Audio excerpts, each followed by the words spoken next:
learning. Of course, you all will be knowing that experiential learning means learning through experience. But before we go into the deeper meaning of experiential learning, I would like to tell you what is not experiential learning. Experiential learning is not writing of any sort of new information onto the blank stage of the child's mind.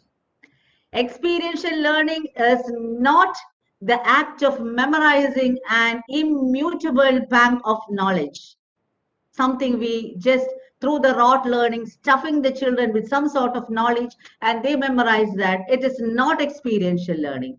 Experiential learning is not what writing any sort of new information into the blank state of mind. So what is the prior thing we need there? The children should have some sort of accommodations from the experience, and then we have to assimilate new ideas. Experiential learning is not a passive process that happens to a learner. It is an active process that engages them to participate actively in each and every activities what we give in the classroom. So now I think you understood what is not experiential learning. Simply telling experiential learning is hands-off learning, no. Hands-on and the minds on. We cannot say experiential learning is happening in a classroom if the child is not given the space to reflect upon or to think upon. So let us come back to the definition of experiential learning, learning through experience, learning through reflection. And according to Professor T.A. Cobb, who has coined the theory of experiential learning, knowledge happens in two ways. That is grasping of the experience and transforming the experience. It happens just in two ways: grasping what, acquisiting something, and transforming the experiences. Professor T.A. Cobb has even he has coined experiential learning cycle. He is the first person. There are many other contributors for experiential learning, but here we will be discussing more on the Cobb's learning cycle.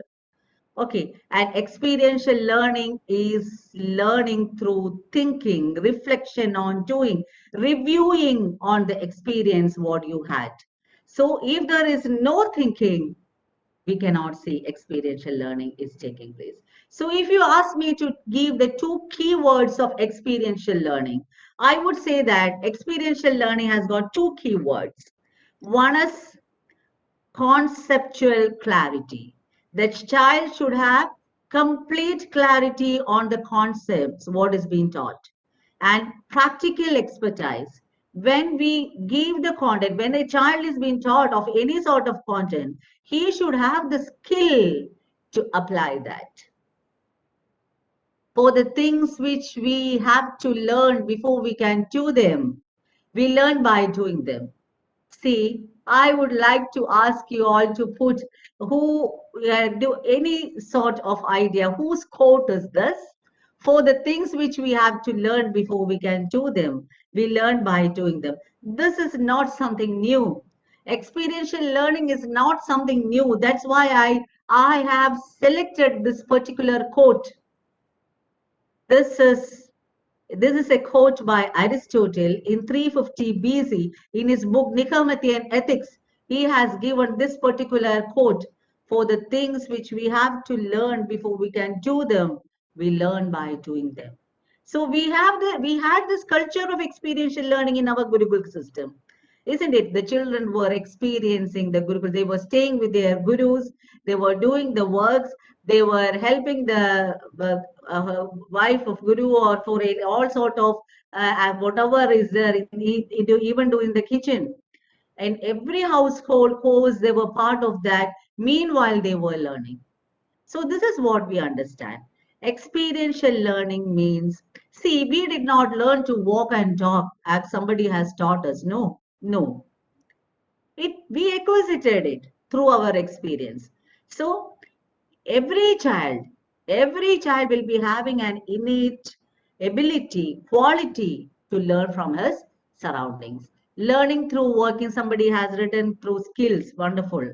Put the insights, whatever it is, and we will be discussing everything after the session. Okay. So let us see what is experiential learning cycle. This is the CORDS experiential learning cycle. Just 1 minute. Okay, my window is stuck here. Just give me 1 minute. Okay. Okay, experiential learning cycle. This is CORDS experiential learning cycle, and it has got 4 quadrants. Okay, the first phase that we have to take the child through all these 4 phases. Not the child, even the teacher should have, go through all these 4 phases. What is the first phase? Concrete experience. What do we mean by concrete experience? Please put it in the chat box. What do we mean by concrete experience? Concrete experience means we are engaging the child. We are engaging the student with some sort of experience or activity based on the content what we are teaching. And after that, we should take the child to the second quadrant, to the second phase, reflective observation. That is reviewing on the experience what he or she had. The thought process should go here. Thinking process should go here. What I learned, what was my experience, what went wrong, what are the new things I learned, what did not work out, what worked out. Okay, all these things, what did my teacher tell? What is the key idea? What I would, how will I be able to implement that in different situations?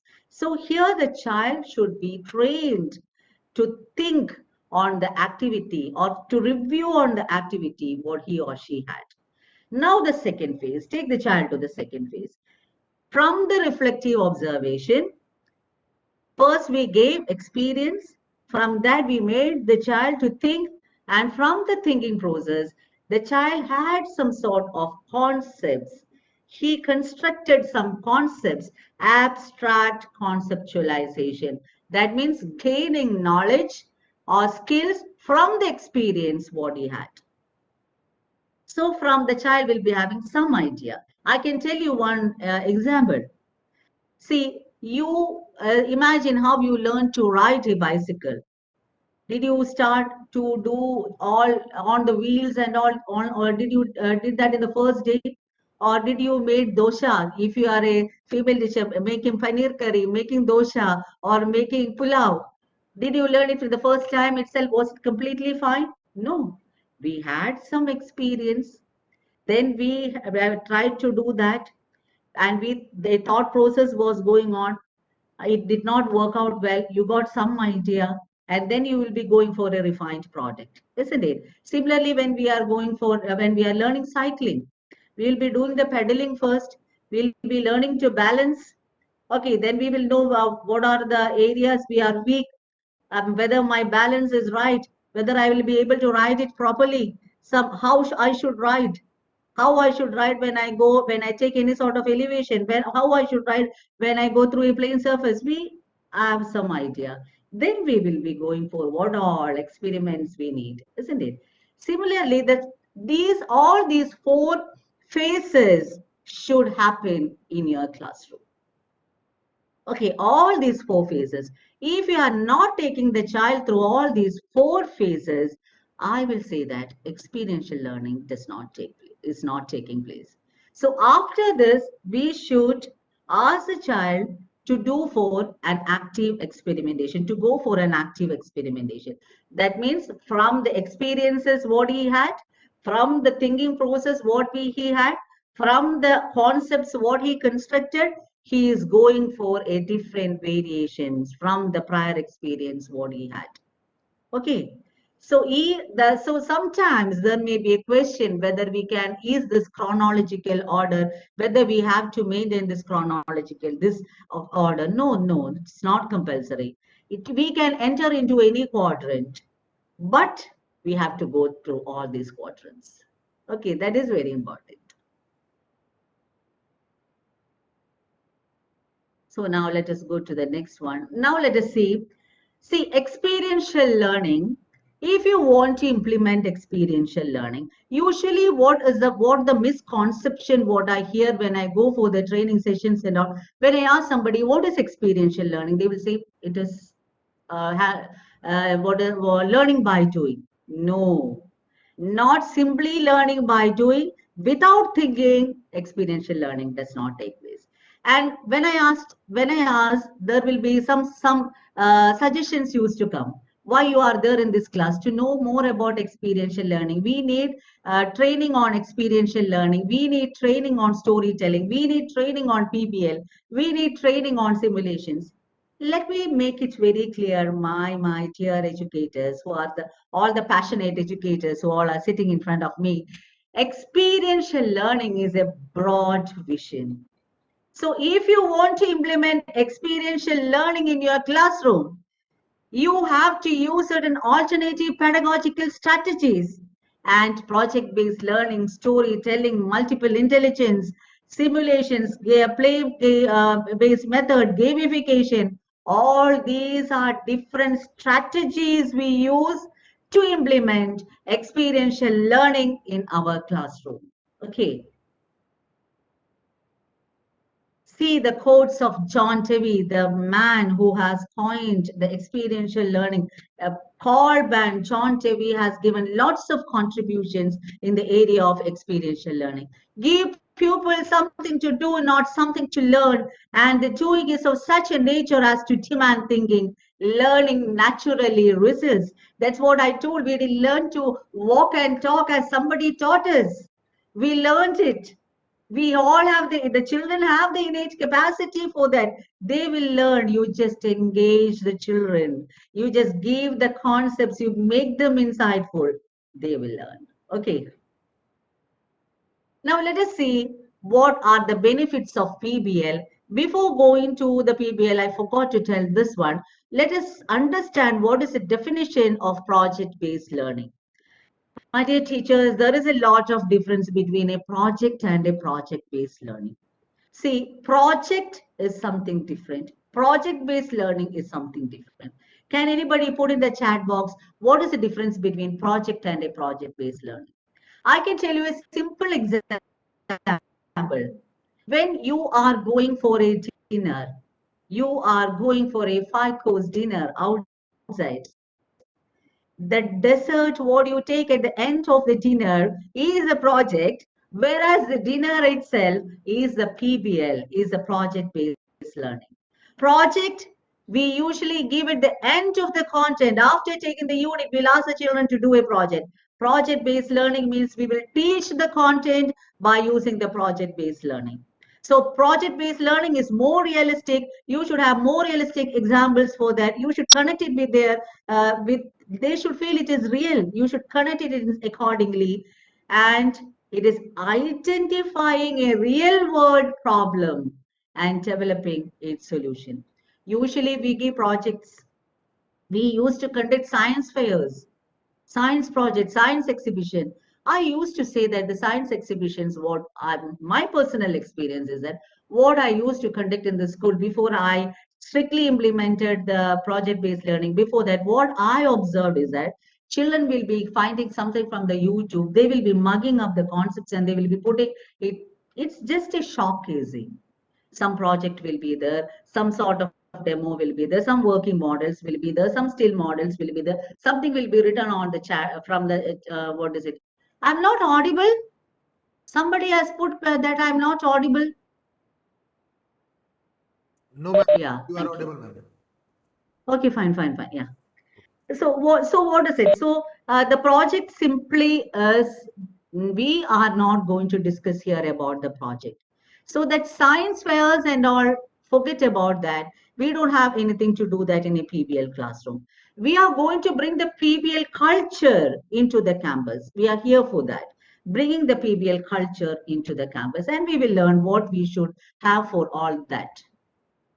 Before going into what is PBL, let me tell you what are the benefits of PBL. Because the children are doing it. It is completely a learner-centered approach. We keep children, the students at the heart in a PBL atmosphere. It is 60% enjoyable And we can say 40% learning. I used to say 60% enjoyment, and again it is more than 60% for more than 40% learning also, 60 plus 40% learning. So the children will enjoy, plus 60 plus 40% enjoyment will also happen there. They will go for an inquiry based learning method. See if there are any principles in this. If I don't know who all are attending, whether it is only teachers or whether there are principals. See, if you are here to prepare next year, we'll have to prepare APP, isn't it? Annual pedagogical plans. And sometimes you will be having an idea of research based methodologies or pedagogies will be implemented in our campus. PBL is the best method for going for a research based study. So the children will be having deeper learning culture. Okay. Develops lifelong learning skills. Why? Because there is no question of singular tone in a PBL classroom. There will be a collaborative work only. There will be a collective work only. So here what happens is that the team spirit will be there. The children will learn to share. The children will not be will learn to respect each other, value each other. Nobody will be cornered. Nobody will be ignored. So there should not be any sort of tyranny on the minority. That is a clear statement. What I should say.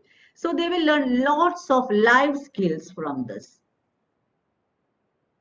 Now let us see what are the certain keys, certain notions what we have to change. If you want to be a PBL teacher, or if you want to have a PBL culture, a principal of a institution which is having PBL culture, you should change certain notions. Okay, when you design the curriculum, when you design your lesson plan, it should be multidisciplinary. Very easy to keep it as multidisciplinary, at least up to class 8. I'm not telling about class 9th and 10th because we all know that we'll be concentrating more into the exam point of learning in class 9th and 10th because of the syllabus, because of lots and other concerns and all. But until class 8, you should be very strict that when you design the lesson plan, you design it in multidisciplinary way.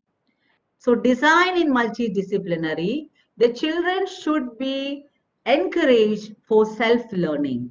Okay, self-directed learning is very much important, and more importance should be given to enhance the capacities and skills of the children rather than covering up the syllabus.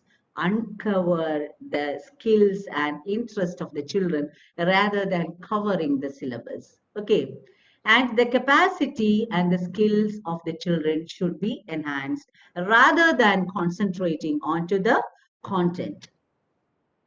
I know it is easy to preach, but it is possible if we have true passion. Now, the other things what we have to change is that you have to call your classrooms as workrooms. Stop calling it as classroom. Stop telling it as it's so quiet, my classroom. See how disciplined. Nobody talks. No discussions happens. My children are. What happened in between? I think my sharing went. Okay. Can you see my screen?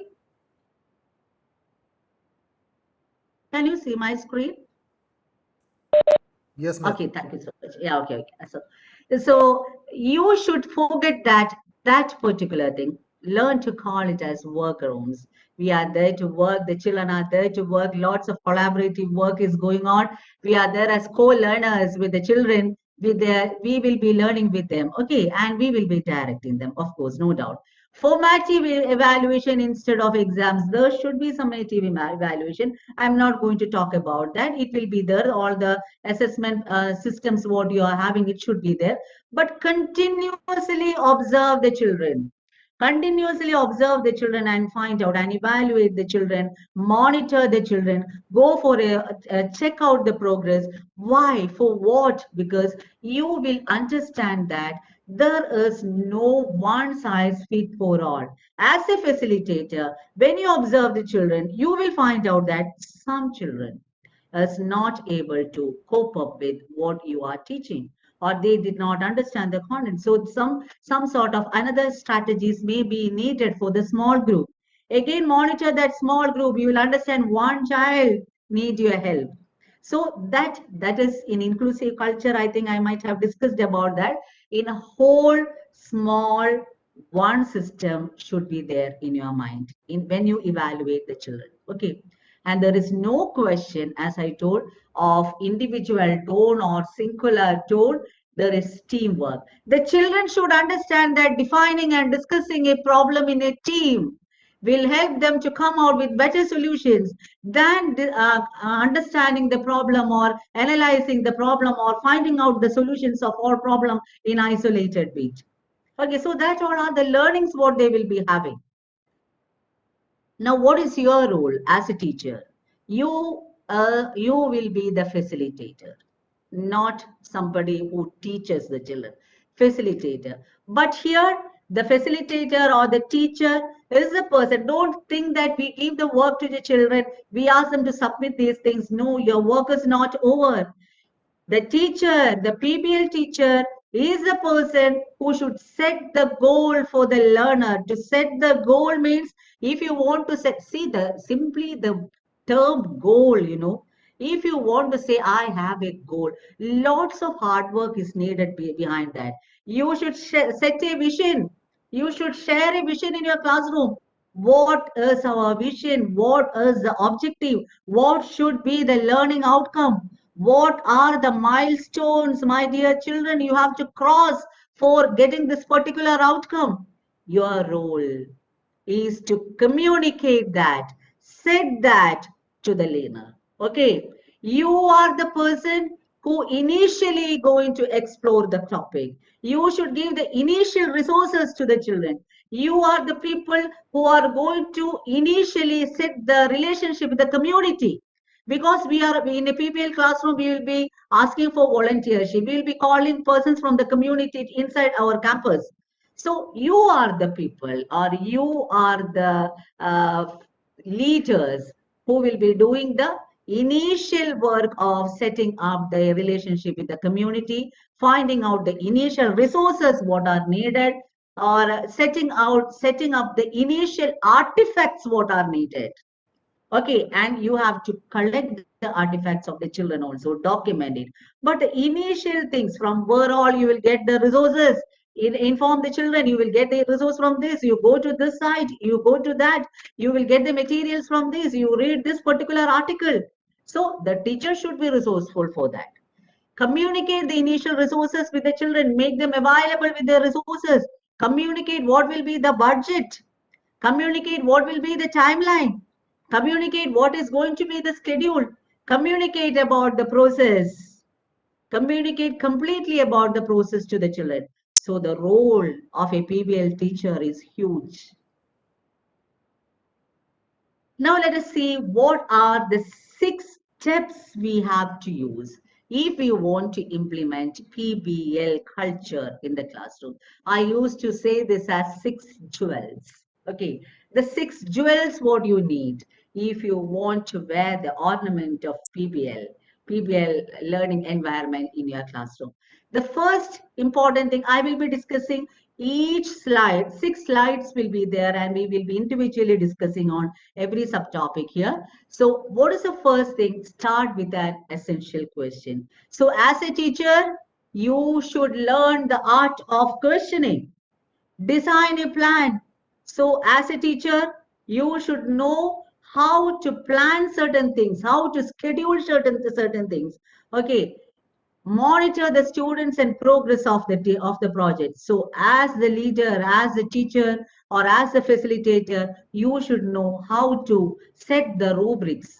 Okay, assess the outcome, and last one, evaluate the expression. We should know how the reflection should go on, how the suggestion should, what all suggestion may come out, and how to document that, and how to work on it, and how to implement that, how to execute it. So here, actually, the management cycle you have to keep in your mind. You should find out the gaps. You should find out what all are needed. You should find out how we are going to implement this. You should find out what is going to be the timeline. You should find out who all are responsible for that. I should give this work, taking the resources to one group, or collecting the resources to one group, doing the PowerPoint to other group. Okay, and what will be the impact? So, what my children have now, or what is the real situation of my classroom? What do they know about the content? Then so what I want them, what is the vision? Okay, then how am I going to do that in my classroom? Then timeline. What will be the timeline? Just 1 minute. What will be the timeline?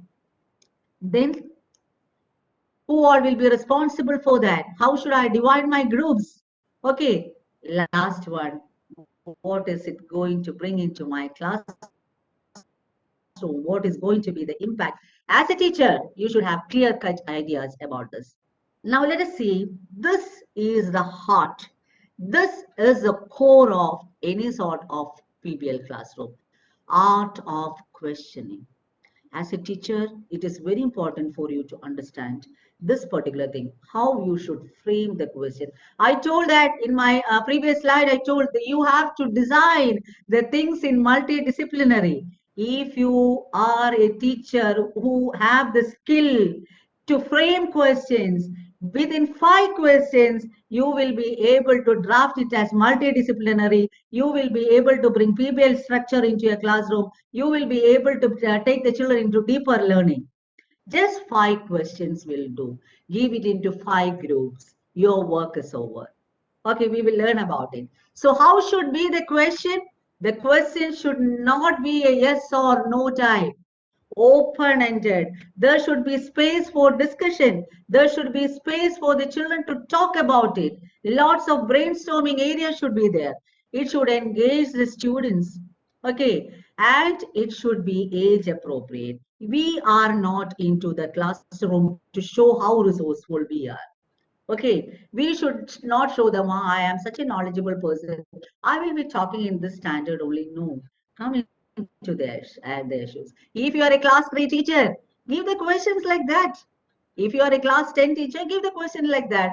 So age appropriate questions, simple age appropriate question. Okay, and should be based on an authentic situation or topic. See, one thing you have to be very clear, you have to give the topic which is there in the textbook, which the children have to learn. That's why I told PBL is something which is teaching the content. Because I am telling, I am again and again telling this. Why? Because even being a resource person of experiential learning, art integration and all, I called all my teachers once and I told that Kalakedu have opened, so you all have to create art integrations should be submitted. This is my experience, I'm telling. So I told already clear training was given. We had discussion on this. Lots of discussion had happened. So I had once given. So for them to understand, I gave. I told I will give you an example. First, you all work on this particular example, and I gave the topic butterfly. I told I will simply give you a butterfly just for the brainstorming session. You all work out on this and see what you can do with this particular topic, butterfly. And I was overwhelmed with the result what came. The class KG1 and KG2 teachers, they had created huge bulletin boards of butterfly. They even had a selfie corner of with butterfly wings and all for the children. And when I came to the maths teacher of class 4, and she has done, we will be learning what is it, bilateral symmetry from the wings of the butterfly. I was so happy. And I went, asked my class 10th teacher, teacher, what did you do with the topic of butterfly? She told that metamorphosis, madam. And I was actually shocked. Metamorphosis. My teacher is teaching the children metamorphosis, which I was learning in my PG class of English. So yeah, I told you, teacher, you told them about metamorphosis and also she told, yeah, we had discussed it. And I asked my maths teacher of class 6, well, teacher, what did you do with the topic butterfly? She told that butterfly cutting method, madam, that is a method which is there in Singapore. I had taught my children. I was so happy. My teachers, they have learned what is how to create art integration. When I gave a simple topic, what is the mistake I did? I gave a topic butterfly. So when I asked them to submit the art integration topic for Kalakedu, I was actually shocked. I could see the topics as butterfly, clothes, like this one topic was the things what we're having. Can you see my screen?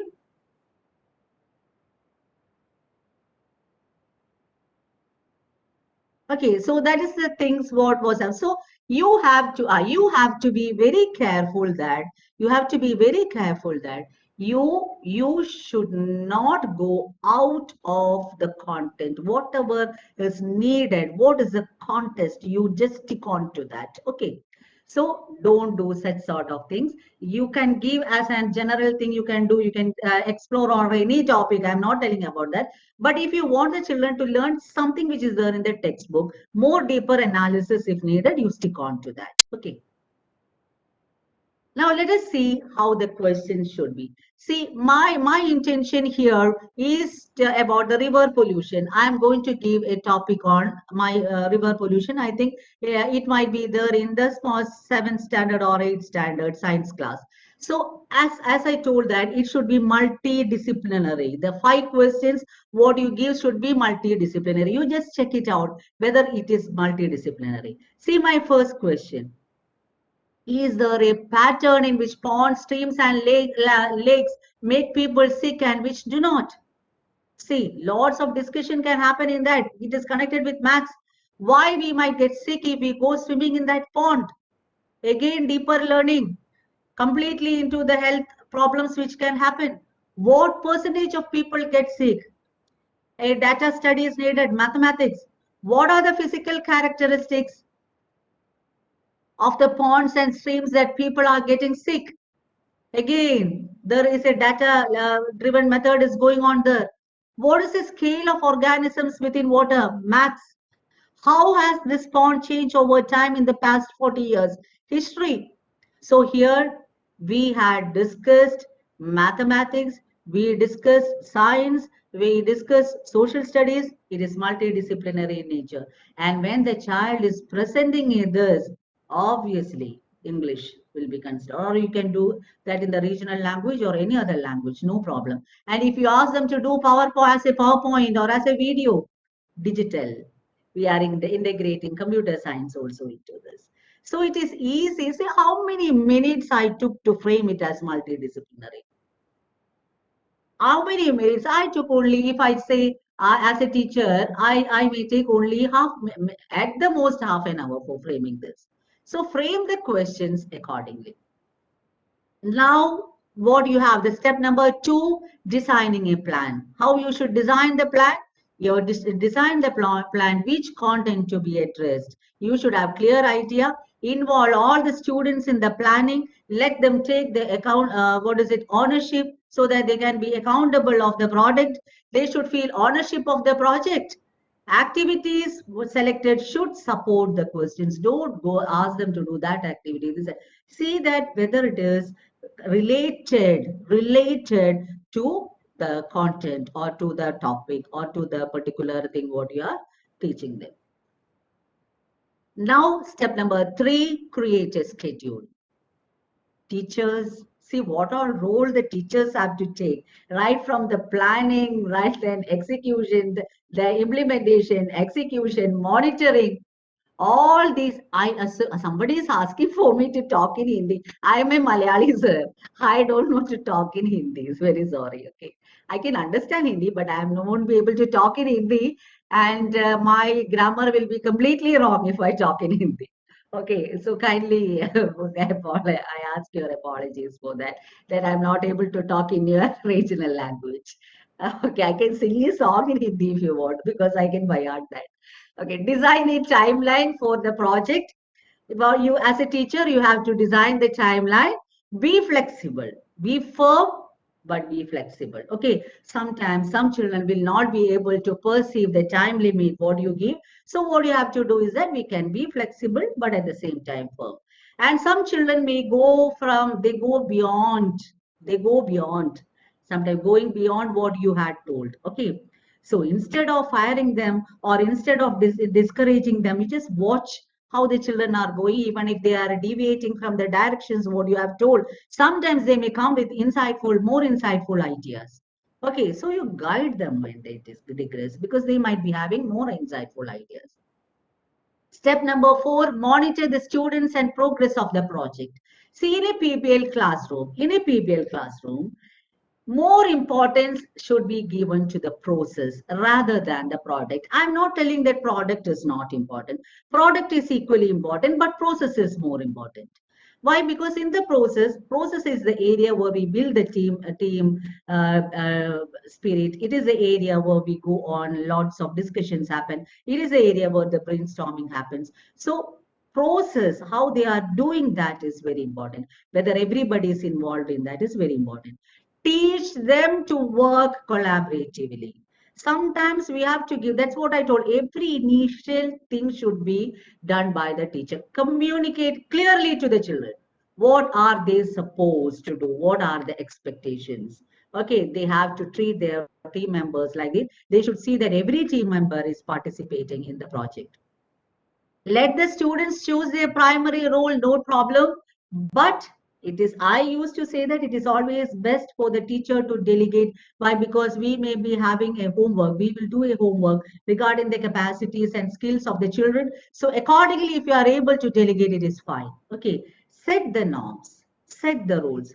And when you set the norms, you see that you are setting the norms, setting the rubrics for the group as well as for the process as well as for the product. So how will you set the group now? State the expectation of each team member. Tell them what are we expecting from them. How well are the members participating? Monitor it. How engaged are they in the process? You just check it out. Now, when you set the rubrics, you should see that you are setting the rubrics for the content, for the how the skill is working on, and what all required elements are needed. You have clear idea about that. What all elements are needed, what all resources are needed. That's what I told. About the budget, about the resources, about the time, the teacher should know. What is required for the project completion? Okay. Now, assess the outcome. I told that assessing the outcome, you might be wondering that why she's telling like that already, always we will assess the outcome. No. This assessment of the outcome means as the PBL, it should be continuous and comprehensive in nature. In periodical intervals, we have to assess the outcome. Why? Because we are assessing more the process. We are assessing more the process than the product. So communicate that immediate feedback to the children. So when you do that, they will be able to understand where the area where they are deviating. Okay. So the diagnostic feedback, where whatever is needed can be given. So the children will understand why my group is why it is not up to the level of that particular group. It's sort of healthy competition only, and they will be able to set standards. Okay, what are the benchmarks? They will be able to know. Give students always immediate feedback. And assessment in 3 P's, that is, you assess the progress, you assess the process, and finally, you assess the product. And now the sixth step, the most important, because without this, learning will not happen. Reflection. Make the children think, what did I learn, what went wrong.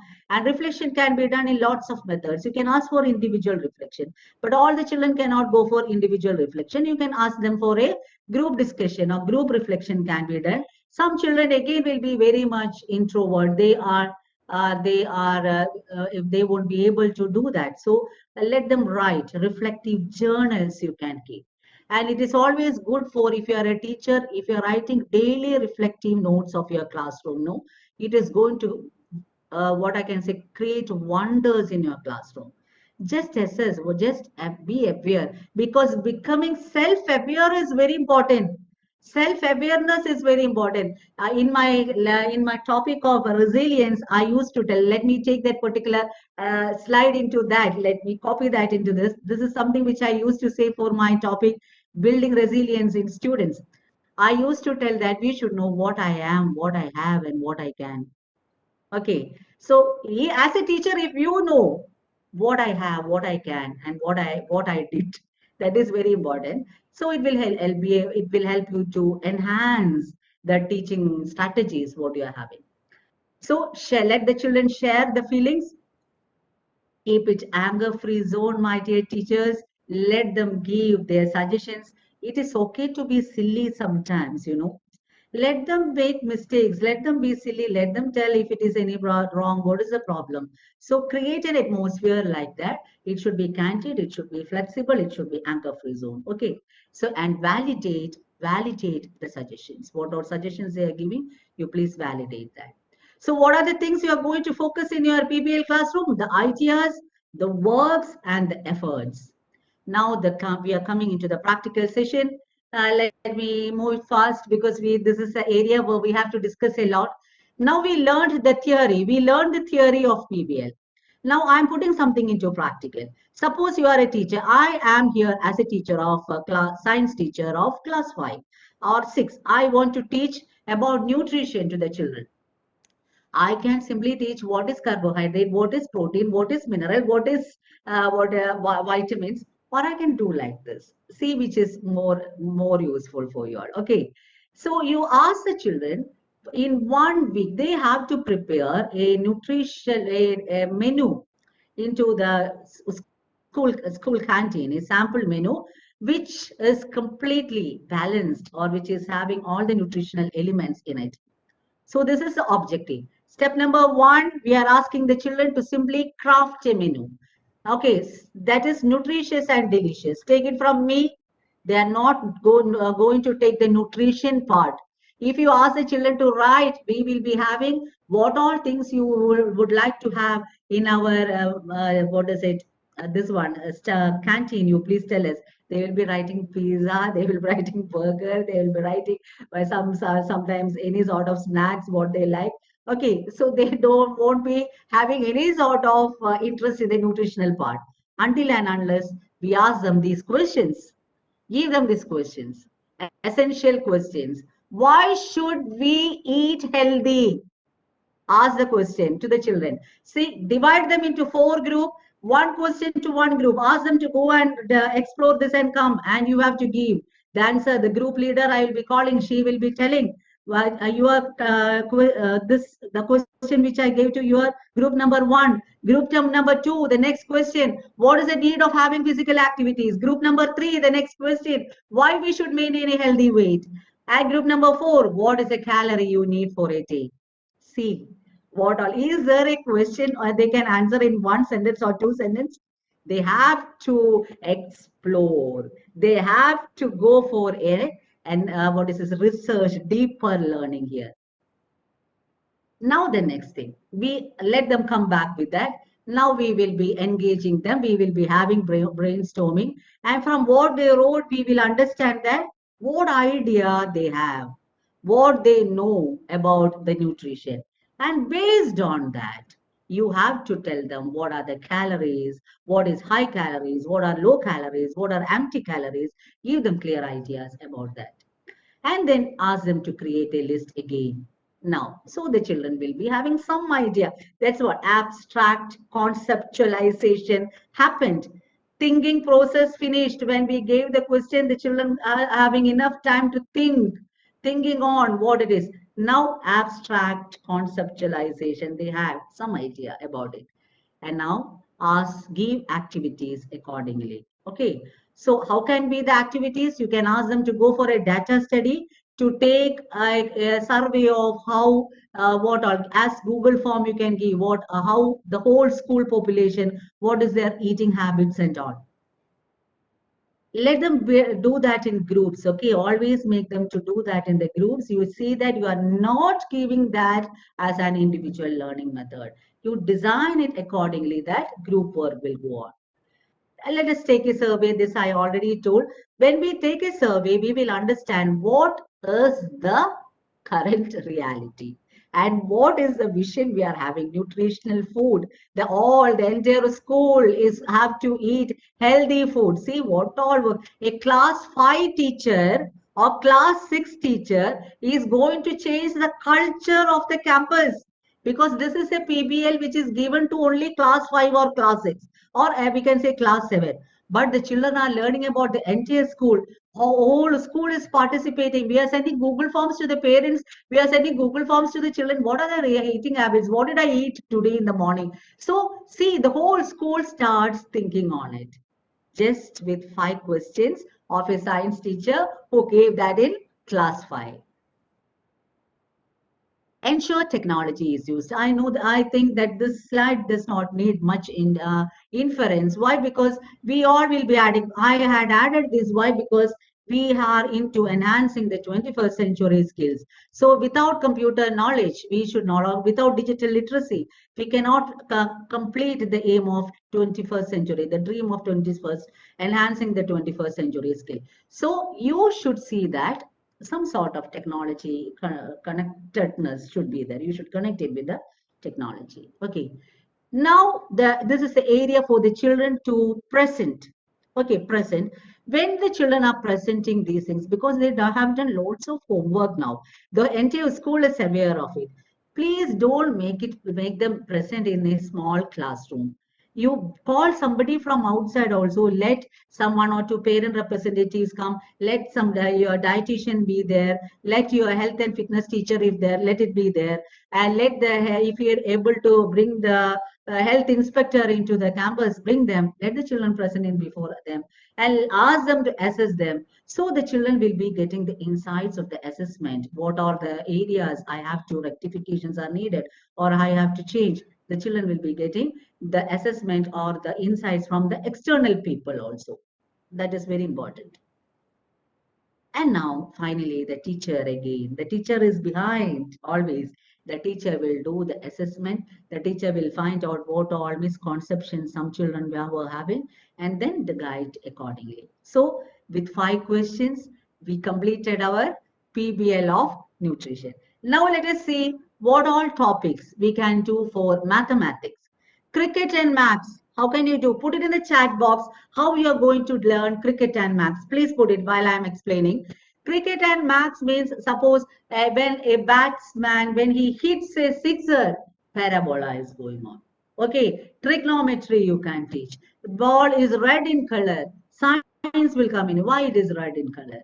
Okay, average run rate of the score of the batsman, who is what I get the best run rate person who is there. Average statistics is going on. Percentage calculation is going on. Probability, yeah, wonderful. Probability is going on. Lots of probability sessions can mensuration, I think, will also be there. Trigonometry will be there. Now, the second topic which you can give is plan an event. Ask them to plan for the annual day. Ask them to plan for the sports day. So, what is it? Profit and loss. The children will again learn addition, subtraction, profit, loss, and they will learn somewhat how to spend the money also. Some sort of life skills also will be learned from that. Yeah, wonderful. I'm getting lots of inputs. Statistics, exploring line symmetry. Where all you can find line symmetry. Take them to the nearby railway station, or otherwise butterfly bilateral symmetry. Take them to areas which all they can find out symmetrical lines and teach them.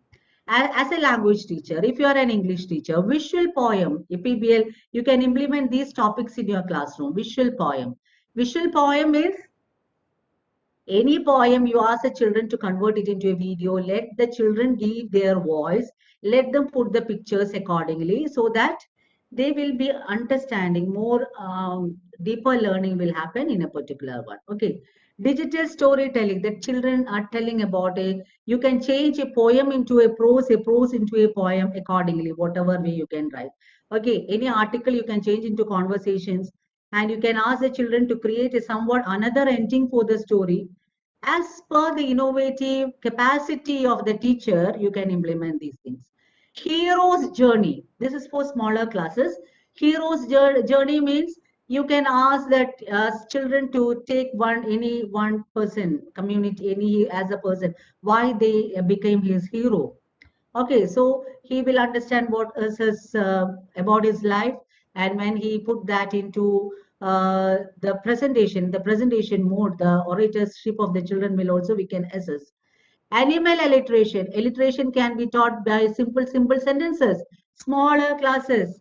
She sells seashells on the seashore. Okay. What I used to say, I used to give this. Ask the children, third standard children to write animal alliteration. Amazing alligator ate animals. Pal the puppy pops popcorn. Okay, so the children will learn what is alliteration and also about they will be more enthusiastic when they put the picture of the animal and when they write a small class. Okay, social studies and a lot of things. Classroom constitution need not be for the children who are in the only for the higher classes. I have given this project from the smaller class. For class 4, I used to I what I told them is that take any keyword from the constitution and you can create a preamble accordingly. Okay, so I remember the class 4 children, they created it in as a, the simply the secularism. That is what they took. And the children have created a preamble in such a way that we have decided that we will be having complete harmony in our classroom. We will consider all our classmates as equal. We will value them. We will respect them. We will not, evaluate them or assess them in the caste or creed what they have. See how wonderful it is. And when you go to class 10th, let them go into a deeper learning. They ask them to take any particular article. If you go into the class 6, ask them to take some other keyword of that and let them do that. Okay. Map it. Map it means instead of asking the children to simply plot on something, let them be cartographers, I used to say. Okay, let them create maps. Lots of apps are available now. Let them create maps and let them plot what a map learning can be done accordingly. Video biographies, these all are the suggestions. They can themselves be any person and they can write the biography.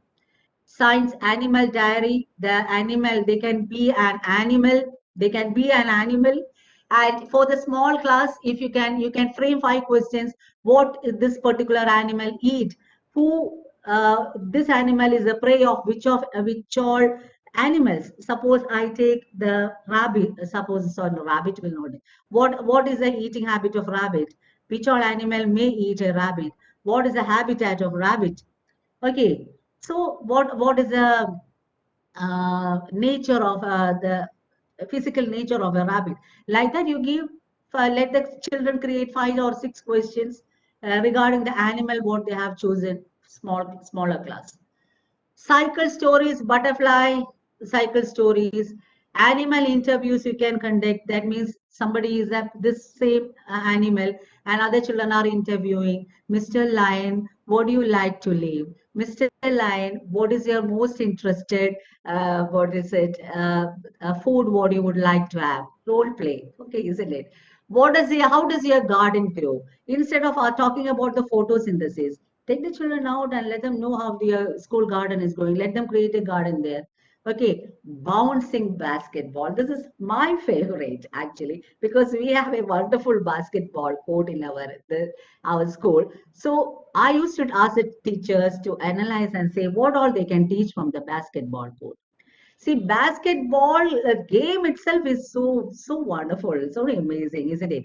And here, what I can say is that take the perimeter learning, you can do area learning, you can do science teacher if you want. When you're passing the ball, energy transformation is happening there. The hoop, the measurement of the hoop, the ball itself, basketball. Why friction? You can teach from that. Why it is having bumps like this? Ask the children. Friction. Okay, in resilience itself, life skill you can teach using basketball. When you hit a basketball, it bounces back, isn't it? So as if bouncing back from the adversities and all. That is another session of resilience. Basketball is my favorite. Okay, so lots of things you can teach from it. The collaboration, the team spirit, what they are having, and take a pizza. What all things you can teach from the pizza? The circumference, radius, diameter, volume, okay, fraction, division. So these are simple suggestions from my side. So, my dear educators, what I would like to suggest you all is that don't never ever fill the pot of as if to fill the pot.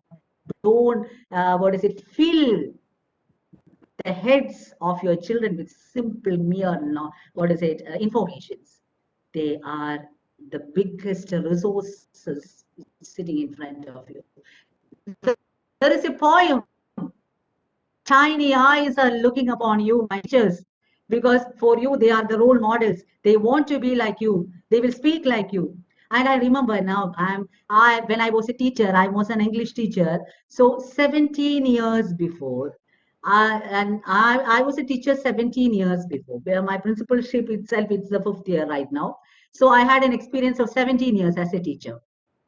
I have taught this child in fourth or fifth standard. I have taught her, and when she was such a good orator at that time, also I used to give her training for PowerPoint, extempore, and all for youth festivals, in district youth festival and state youth festivals and all. Now afterwards, years passed by. She's a student of JNU now, and I got, after 7 or 8 years, I got a YouTube link yesterday. She has taken an interview with great Shashi Tharoor.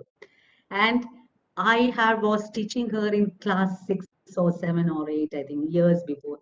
And there was a caption from her mother. She also this girl also had sent me this. But what I felt is that her mother had sent me forwarded me this with a caption dedicated to her teacher. See, not dedicated to the principal. Principals cannot have such an impact. It is the teachers. Ah, lucky you are all the teachers, because the children will remember only teachers, not much principals. Okay, so I was so overwhelmed. I felt like crying yesterday, and because after all these years, the child has remembered me, who had taken her in. I was a teacher for her, and she wrote a sentence. She wrote a sentence. The confidence what I have now, you owe that, my dear ma'am. So that is it. That is what we are getting as a teacher. So I feel something I had done to the children. I did something to the children as a teacher, and see what we get back. Do we need any other rewards rather than this? Thank you so much. Let me wind up the session. I think 2 minutes I have now, and we will go for the open discussion.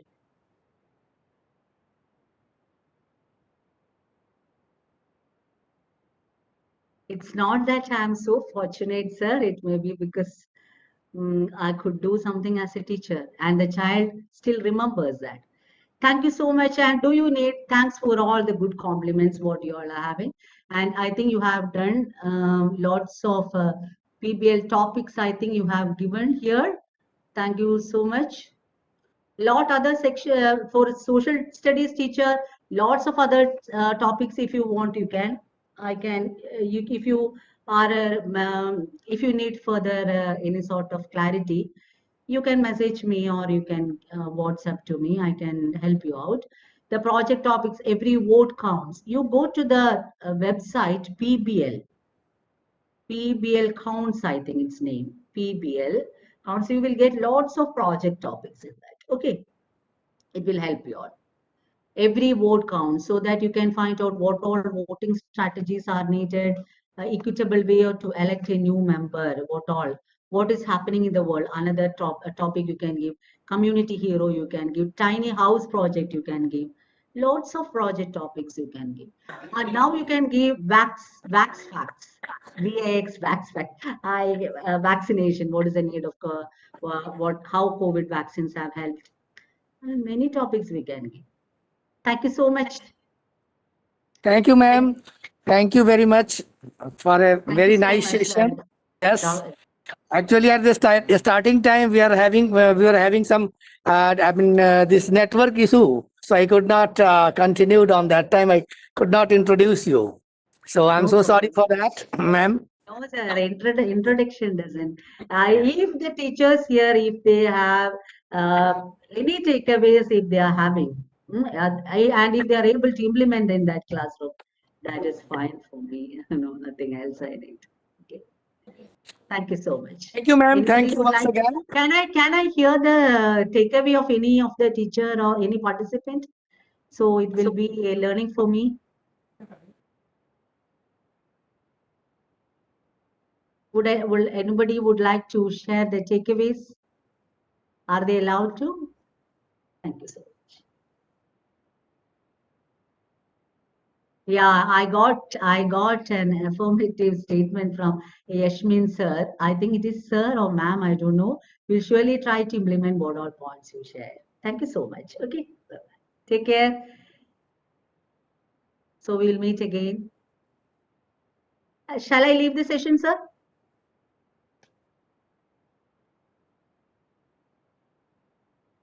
Dr. Sudhir, can I leave the session? yes, ma'am. Yes, ma'am. You can. Thank you, ma'am. Okay, fine, sir. Fine, sir. Thank you so much Thank for you, ma'am. having me Thank you. here. Bye.